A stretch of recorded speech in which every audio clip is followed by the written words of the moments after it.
Hi everybody, welcome to Christian Homestead. My name is Jared. If you haven't already, please make sure to subscribe. So we are looking again at the autobiography of Mosiah Lyman Hancock. He was an early church member.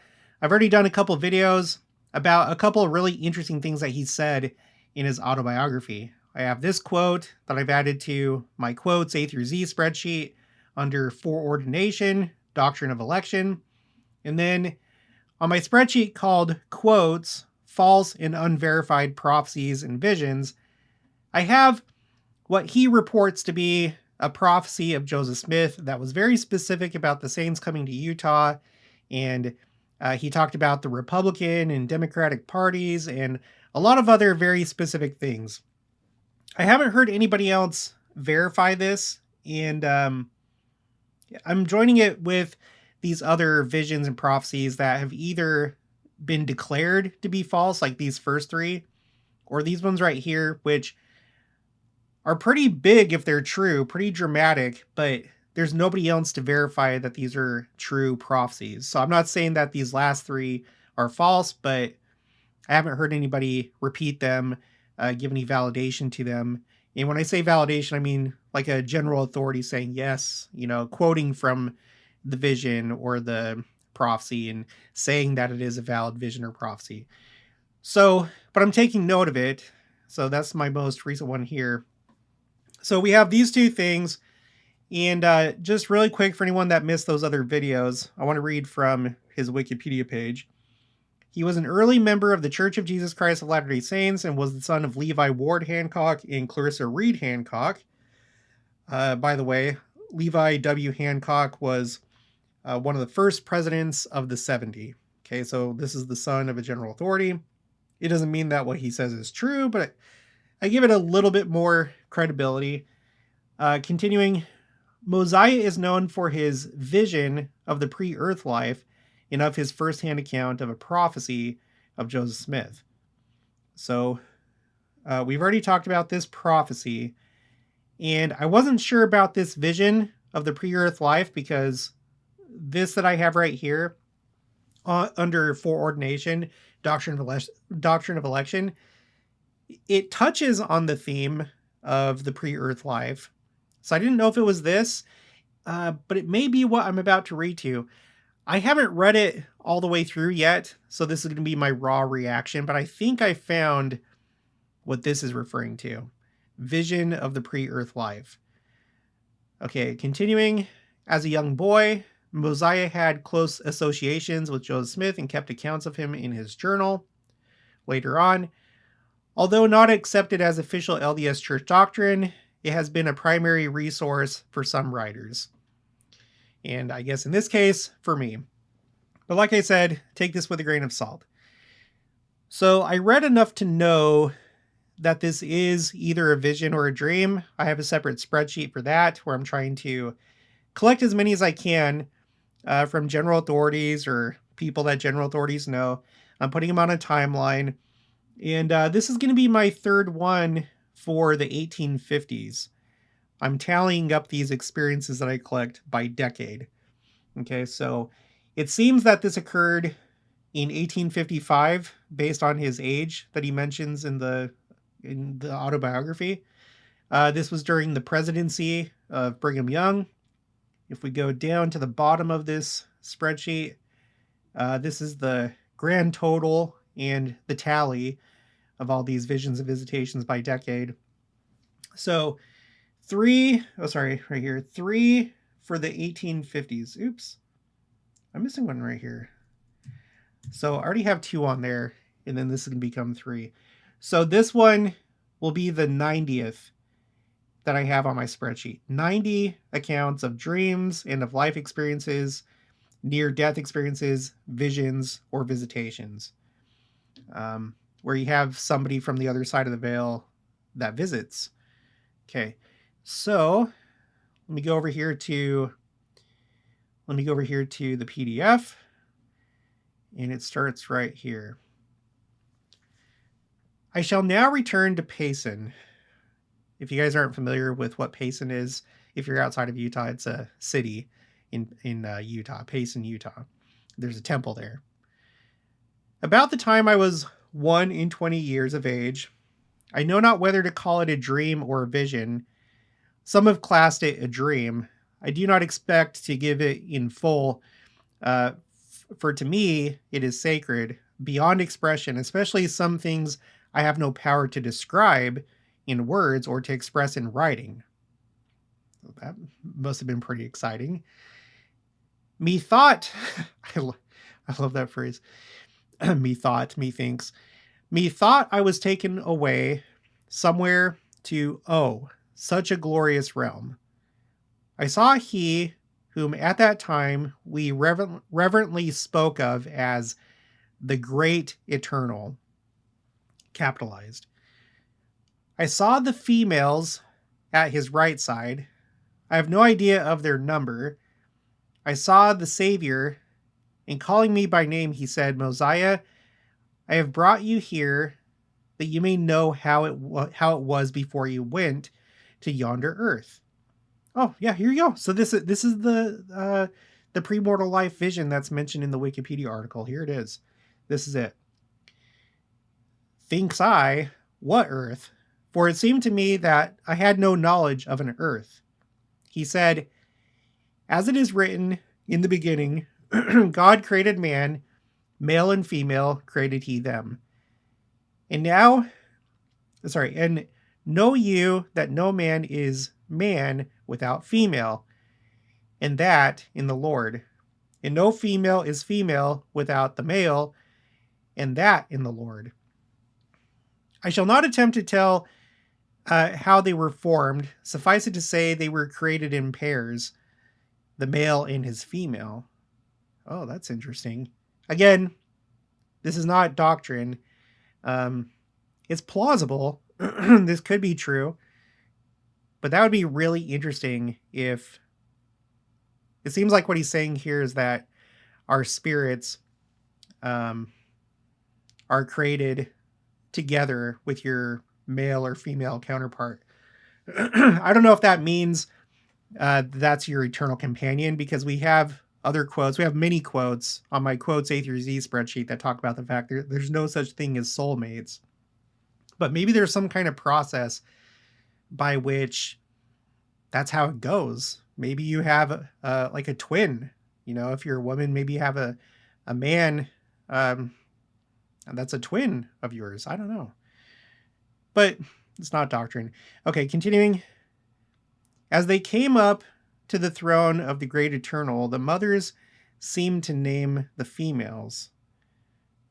The mothers seemed to name the females.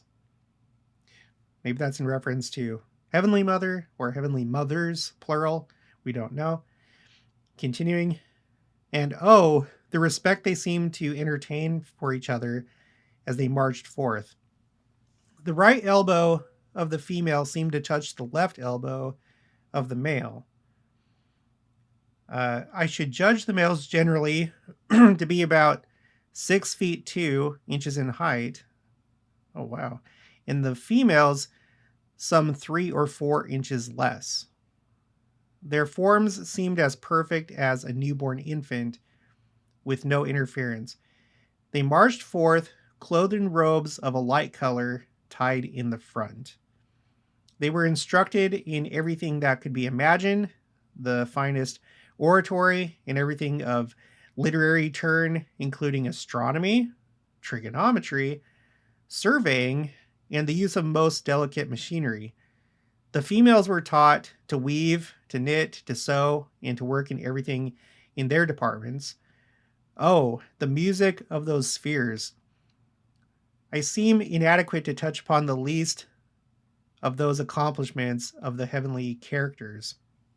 Yet they were so orderly and harmonious that it seemed as if one could hear a pin drop. I saw some who became more efficient in science or other knowledge, and they were advanced from class to class. It seemed as if the female always kept with her companion, for they were always together, for I never saw one fall behind. Even those who had been placed to overlook the classes were always together. The male overlooking the males, and his female overlooking females.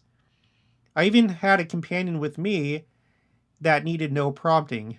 It seemed that I had been with the Savior so long, it seemed that I wore the same vesture as his. All at once, a heavenly voice seemed to reverberate, as it were, through the immensity of space and said, "Hear all ye, O my children. Excuse me, we have a world for you on which you can dwell, and you can have the chance of coming up as we have come up." When we then gathered in council to devise means of redemption, should it be needed, one arose whom I always looked upon as the Savior and said that he would go down and lay before the children of men the gospel, that they might have the chance of attaining the glory as the gods had done by the obedience to the divine plan of life. Then I saw another who supposed his plan to be superior to the plan of the first, for he said that he would save all, only that he wanted the glory. I saw that he and his plan were not accepted, so there was considerable commotion. At last I saw, as it were, a platform extended where the contest could be decided. I was indignant at the opposition as we fought with our opponents. The one called Levi became my father. The one called Clarissa was my mother here on earth. My father seemed a savior as he strove to bring me up in the admonition of the Lord, and blessed be the name of my parents. Clarissa became my mother, and she certainly did a Christian duty to me. But there are others who have no right, with me or mine, that I cheerfully leave in the hands of one that I know doeth all things well. Although I have been weak at times, I trust that I can be worthy of glory hereafter. And it looks like that's the end of it. So I haven't put it on this spreadsheet yet.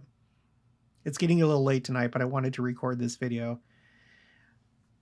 So yeah, it's a vision or a dream of the premortal life, and we shouldn't take it as doctrine, but this could be the truth. I think that's a really interesting concept.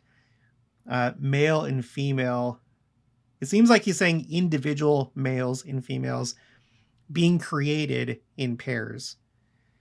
And I don't know. I kind of like that idea because, like I said earlier, if that's how it's done, then it would seem that you maybe have a twin out there, and maybe you don't marry them and get sealed as eternal companions. Maybe some people do. I don't know. But that must be a very special relationship if you have an opposite sex twin. And if that's the case, it's going to be interesting to see how your life went and how their life went. Maybe how similar you are or how different you are. If you knew each other in mortality, or if you were sent to Earth in completely different centuries and millennias. But I kind of like that idea. I think it's nice. What else was said? It was an interesting detail right here about how he estimated the height of the males and the females. Now, I don't know if that's true or not. On this spreadsheet, I don't know if I'm going to be able to find it. Let's see. Let's go to 1836. I think this might be the one I'm thinking of right here. So we have this account where when the Kirtland Temple was dedicated, an angel came, and the angel was sent to accept the dedication. And it turns out that that angel was Peter, the senior apostle at the time of Christ. It might be in this one. There's there's a couple of accounts. So here, in describing Peter, the angel, this is Life of Heber C. Kimball, pages 102 to 103. They describe what he looked like, and it says, He was a very tall personage, black eyes, white hair, and stoop-shouldered. Now, I don't know if like once you're resurrected, maybe everybody is tall. Maybe when we're here on Earth, even though we're able to survive and get nutrition, maybe even so, you know, due to the fallen nature of this Earth, maybe all of our bodies are not at their full stature. If you had perfect nutrition and there was no disease, if there was no uh, mortal condition, maybe everybody is tall. I don't know, but that's how they described him. There's another one. Let's see. Am I going to be able to find it? Okay, I think I know. I think I know how to find it. Let's see, Boise. Okay, here we go. So this one, I'm not sure if it was a near-death experience or a dream. Both are kind of implied, but in this one, you have the president of the Boise stake in Idaho at the time in 1920 is when this happened. Heber Quincy Hale. And you can find this, I think, on BYU's website. But yeah, here it is right here. Okay, so he went to the other side of the veil, meaning the spirit world, and he saw all sorts of things. As far as I know, as far as what I've seen, this is the most detailed description of the spirit world, if it's true. It's the most detailed one that I've found. All right, he says, "We turned, and I accompanied him to the little group of men from whom he had come." I think he's with President Joseph F. Smith. "At once I recognized President Brigham Young and the prophet Joseph Smith. I was surprised to find in the former a more undersized, heavy-built man than I always had imagined. So also with the latter. I found him taller and more stately than I expected." So he's comparing it to what he expected. Maybe they were the same size. Maybe they were about 6'3" or something like that. Um, I don't know. It's all just speculation anyway. I think that's an interesting detail that he said that all the men were about the same size, and same thing with the women. It would make sense to me. Let me know in the comments below if there was anything else that you picked out, anything that seemed interesting to you. This whole thing right here about learning science and how to work machinery and sewing and all this stuff, I think that is true, because I don't have any like one quote necessarily that I can point to, but growing up in the church, I know that all of us were prepared for certain missions in life. It's like we did receive specific training. And it very well could be that some of it had to do with machinery and technology. Uh, oh, I do. No, you know what? I do have a quote. Let's go to quotes. Second Coming. Okay, no, actually, this was on my spreadsheet called Quotes Rising Generation. This is President Nelson. This is an interview that was part of being interviewed because it was his first year as president of the church, his first general conference. You can find this on YouTube, on the KSL News YouTube channel. The name of the video is President Nelson, Brilliant Mind, Gentle Heart, and it's toward the end of the video at the 43-minute and 51-second mark. President Nelson said, "I think the young people of the church are the finest that have ever been on planet Earth. They've come with that special equipment that God has reserved for the wind-up scene prior to his second coming." And I think that equipment, quote unquote, probably has to do with specific training that we've received, that they've received to fulfill their missions here on Earth, whether it has to do with technology or whether it has to do with some skill or knowledge or talent, or ability. You know, we all have our missions that we perform.